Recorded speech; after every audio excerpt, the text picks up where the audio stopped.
Do we ever think about aging when we're 18? At that age, time feels endless. When do we actually start thinking we are getting old? 25, 30, or much later? When our body or life quietly remind us? Most of us don't think about aging until something forces us to. A health scare, a diagnosis, a loss, or simply the quiet realizations that our bodies don't recover the way they used to. Aging is happening all the time, even when nothing feels wrong. When I pick up Why We Die by Vicky Rama Bushman, I wasn't looking for anti-aging tips or longevity hacks. I want to understand more something more basic. Why does aging exist at all? Why do our bodies eventually break down? And what does the science actually say beyond headlines and hopes? Hi, I am Miss Bear. I'm studying clinical psychology, and on this channel, I talk about science, psychology, and books that help us understand ourselves more realistically, not dramatically, not automatically at all costs, but honestly. This video is a review of Why We Die, what the book explains clearly, what its challenges, and what it's helped me understand about aging, DNA, cancer, reproductions, and the limits of lifestyle control. Before going into the science, it is important to be clear about what this book is not. Why We Die is not a self-help book and anti-aging guide or nutrition menu, a promise that the science will make us immortal. The author is a Nobel Prize winner structural biologist, and the tone of the book reflects that it's careful, it is evidence-based, and it avoids over-promising. The book asks a very direct questions. If life evolved to survive, why didn't evolution also emulate aging and death? The core idea of aging is not one thing. One of the most important ideas that in Why We Die is that aging is not a single process. There is no aging genes, there is no single biological switch that turns aging on. Instead, aging is the gradual accumulations of biological damage, combined with the limits of how well our cells can repair themselves over time. From an evolution perspective, this makes sense. Evolutions prioritize survival long enough to reproduce. Passing on genes does not prioritize perfect lifelong maintenance. Once reproduction has occurred, there is less evolutionary pressures to invest energy in long-term repair. In this view, aging is not a desire, it is a trade-off. DNA damage, the foundation of aging. The large part of the book focuses on what happens at the cellular level. Every single day, your cells experience DNA damage, errors during replications, oxidative stress, protein misfolding.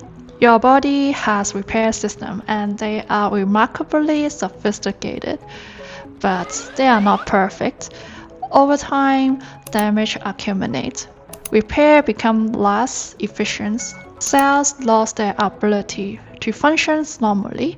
This gradual loss of cellular function is what we experience as aging, not suddenly, not all at once, but slowly and evenly. Here is where the book's discussion of cancer becomes especially important. Cancer is closely linked to accumulated DNA mutations, errors in cell divisions, breakdowns in growth regulations. As we age, the number of damaged cells increase. Most of the time, the body repairs the damage, removes faulty cells, but as we repair system weaken, the probability of cancer rises. This is why cancer risk increases with age, even in people who live healthily. And this is the key message of the book.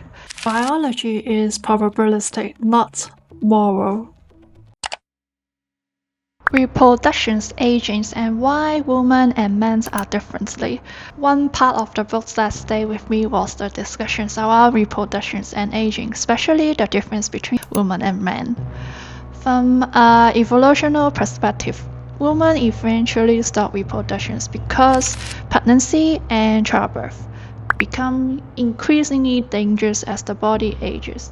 As women get older, pregnancies carries higher risk, childbirth complications increase, recovery become harder, risk to both mother and child raises continuous reproductions past a certain age would have raised the risk of death, not just for women, but the existing children who still depended on her. So evolution appears to have favored a system where reproductive function stops, energy is redirected towards survival care and support. This is one of the leading explanations for menopause. Men, on the other hand, don't face the same biological risk in reproduction. They do not carry pregnancy, give birth, experience the same sociocultural dangers. There was less evolutionary pressures to completely shut down men's reproductive capacity in the same way. That doesn't mean men don't age, they absolutely do. But this difference shows something important. Aging is shaped by biological trade-off, not fairness. Evolution is optimized for survival, not equality. Does the book tell us what to eat to slow down aging? This is a question many people naturally ask, and the honest answer is no. This book does not give you a diet to slow aging. This is intentional. The book does not recommend specific diet foods, promote supplements, suggest anti-aging diet, and that's not because diet does not matter. It is because the science does not support simple solutions. How the book treats diet and lifestyle realistically. Well, it's why we like to say this. The say in this lifestyle factors, including diet, exercise, and sleep, can reduce, decrease risk, support cellular functions, influence how we age, but they do not eliminate aging itself. You cannot out-eat DNA damage.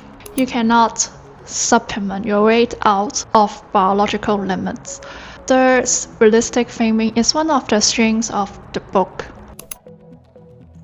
Lifespan versus healthspan. Another important distinction the book makes is between lifespans, how long you live, healthspans, how long you live well. Modern medicine has extended lifespans significantly, but extending healthspan is much harder.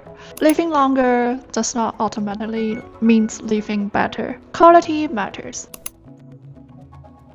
How this book changed how I think about how reading Why We Die didn't make me pessimistic.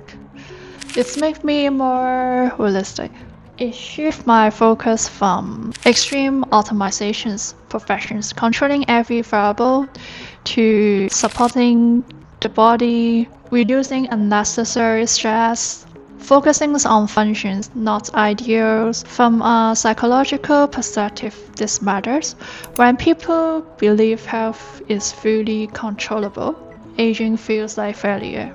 This book rethinks aging is inevitable but modifiable at the margins.